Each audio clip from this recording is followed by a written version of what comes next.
বাংলাদেশের ওপর বদলা নিতে ভারত সরকার ইচ্ছাকৃতভাবে নদীর বাঁধ খুলে দিয়েছে, যার ফলস্বরূপ বাংলাদেশের একটা বড় অংশ বন্যায় ডুবে গেছে। এটাকেই প্রচার করা হচ্ছে গোটা বাংলাদেশ জুড়ে। ইন্টারেস্টিং ব্যাপার হলো, এখন এই জেহাদিরা বাংলাদেশের ঢাকা ইউনিভার্সিটি সহ সমস্ত দেশ জুড়ে ভারতের বিরুদ্ধে প্রদর্শন করছে এবং একটা ফেক ইনফরমেশন ছড়াচ্ছে যে ভারত সরকার বাংলাদেশের বাঁধে জল ছেড়ে দিয়ে এই বন্যা করিয়েছে। আর এর উদ্দেশ্য একটা, ওদের যে হিন্দু বিদ্বেষী মানসিকতা রয়েছে তাকে প্রমোট করা, আর এটারই সুযোগ নিয়ে আরও বেশি পরিমাণ বাংলাদেশের হিন্দুদের গণহত্যা চালানো। মজার ব্যাপার হলো, এই যে পুরো ঘটনা ঘটেছে এটার জন্য দায়ী করা হচ্ছে আমাদের ত্রিপুরা রাজ্যের গোমতী নদীর ওপর তৈরি একটা ড্যাম। বাংলাদেশের দাবি ভারত এই গোমতী নদীর যে বাঁধ সেটা খুলে দেয়, যার ফলস্বরূপ রাতারাতি এত বেশি পরিমাণে জল ঢুকে পড়ে বাংলাদেশে, যেই বন্যা তৈরি হয়েছে। কিন্তু আসল কথা হলো, এই ড্যাম তৈরির কারণেই কিন্তু বাংলাদেশের চট্টগ্রাম সহ আশেপাশের গোটা জেলা এখনও পর্যন্ত বেঁচে রয়েছে। ভারতের এই নদীতে ড্যাম তৈরির আগে বছরে বেশ কয়েকবার বাংলাদেশে বন্যা হতো, কিন্তু ভারতের এই ড্যামের কারণে এই বন্যার পরিমাণ 90% পর্যন্ত কমে গেছে। ত্রিপুরার আশেপাশের এরিয়াতে এখন ব্যাপক পরিমাণে বৃষ্টি শুরু হয়েছে, যার ফলে এই পুরো এরিয়ায় এই বন্যা তৈরি হয়। উদাহরণ হিসেবে আমেরিকার মিডিয়া সিএনএনের রিপোর্ট দেখুন। এখানে পর্যন্ত ওরা ক্লিয়ারলি বলেছে যে কিভাবে এই বন্যা শুধুমাত্র বাংলাদেশ নয়, বরং ভারতের ত্রিপুরাতেও মারাত্মক প্রভাব ফেলেছে। কয়েক হাজার মানুষ এখানে বাড়ি ছাড়া হতে বাধ্য হয়েছে।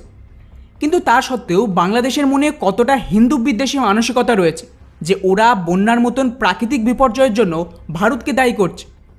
ওদের সোশ্যাল মিডিয়া যদি দেখেন তাহলে গোমাতা আর হিন্দুদের নিয়ে যে পরিমাণ নোংরা পোস্ট হচ্ছে সেটা দেখার মতন না।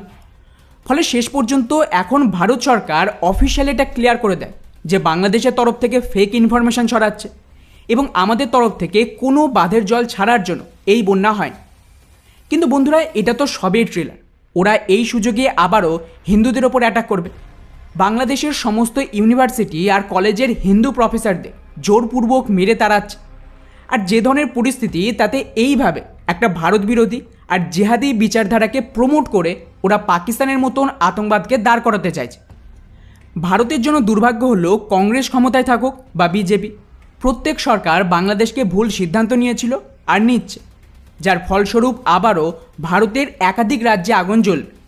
যার একটা জ্বলন্ত উদাহরণ ছিল বাংলাদেশের এই ঘটনা, যে ওরা কতটা ডেসপারেট হিন্দুদের খতম করার জন্য। তবে বন্ধুরা, খেলা এখানেই শেষ না। এই মুহূর্তে কিছু রিপোর্ট সামনে এসেছে যার মতে বাংলাদেশের ইকোনমির মেরুদণ্ড মানে ওদের গার্মেন্টস ইন্ডাস্ট্রি, তার থেকে কিন্তু বিশ্বের সমস্ত বড় বড় ফ্যাশন কোম্পানি সরে এসেছে। আর ওরা বাংলাদেশের এই পরিস্থিতি দেখে নিজেদের অর্ডার ভারতের দিকে শিফট করতে শুরু করে দিয়েছে।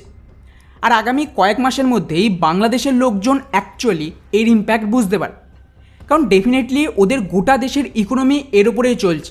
সেক্ষেত্রে ফ্যাক্টরি যদি বিদেশি অর্ডার না পায়, তাতে কিন্তু মাস লেভেলে ওখানকার কর্মচারীদের কাজ থেকে বের করে দেওয়া হবে। এছাড়াও গোটা দেশের ইকোনমিক ক্রাইসিস আরও মারাত্মক হবে। আমদানি কমতে শুরু করবে, ফুড ক্রাইসিস বাড়তে থাকবে এবং ইভেনচুয়ালি এটা পাকিস্তানের থেকেও খারাপ পরিস্থিতিতে পৌঁছে যায়। পাকিস্তানের জন্য তো তাও সুযোগ ছিল, ইরান থেকে ওরা সস্তা তেল কেনে আনঅফিশিয়ালি। সৌদি, ইউএই আর চীন ওদের ইকোনমিকে সাপোর্ট দেওয়ার চেষ্টা করে, কিন্তু বাংলাদেশের জন্য কোনো দেশ আসবে না। বাংলাদেশকে সাপোর্ট দিত একমাত্র ভারত, আর আজ সেই ভারতের সাথে ওরা শত্রুতা শুরু করেছে। আর এর থেকে কিন্তু ভবিষ্যতে মারাত্মক ক্রাইসিস তৈরি হবে। ওখানে কী হবে, বেসিক্যালি বেকারত্ব বাড়তে থাকবে।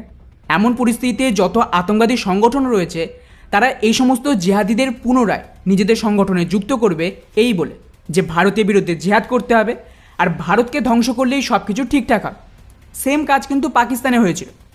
আর যখন বাংলাদেশ থেকে অ্যাকচুয়ালি মাস লেভেলের জেহাদ শুরু হবে, ভারত তাকে কিছুতেই ঠেকাতে পারবে না। কারণ ওরা যদি 100 বার চেষ্টা করে, একটা অ্যাটাক তো হয়েই যাবে, আর ওই একটা অ্যাটাকে ওরা কয়েকশো মানুষ মেরে দেবে। এখনও সময় ছিল, ভারত সরকার চাইলে পরিস্থিতি বিগড়ে যাওয়ার আগে বাংলাদেশের সমস্যা ঠিক করতে পারত। এতে পলিটিক্যালি ওরা গ্রাউন্ডে সাপোর্ট পেত ন্যাশনালিজমের নামে। উপরন্তু ভারতের সবচেয়ে বড় সিকিউরিটি থ্রেট পার্মানেন্ট মিটে যেত। কিন্তু কী করা যাবে, নেহরুকে তিব্বত, কাশ্মীর, কোকো আইল্যান্ড আর লাদাখের ব্লান্ডারের জন্য মনে রাখা হচ্ছে, যার ফল তো আজও ভারত ভুগছে। ইন্দিরা গান্ধীকে বাংলাদেশের যুদ্ধ জেতার পরে এটা হাতছাড়া করার জন্য মনে রাখা হয়েছে। আর প্রধানমন্ত্রী মোদির আমলে আবারও সেই বাংলাদেশের ক্রাইসিসের পর আগামী কিছু বছর পর যা হবে তার জন্য মনে রাখা হবে। ভারতে একের পর এক সরকার বদলেছে, কিন্তু ভারতের ওভারঅল পরিস্থিতি সেই আগের মতনই রয়েছে। বাকি এই পুরো বিষয়টিকে নিয়ে আপনাদের কি মনে হয় নিচে অবশ্যই কমেন্ট করে জানাবেন। জয় হিন্দ।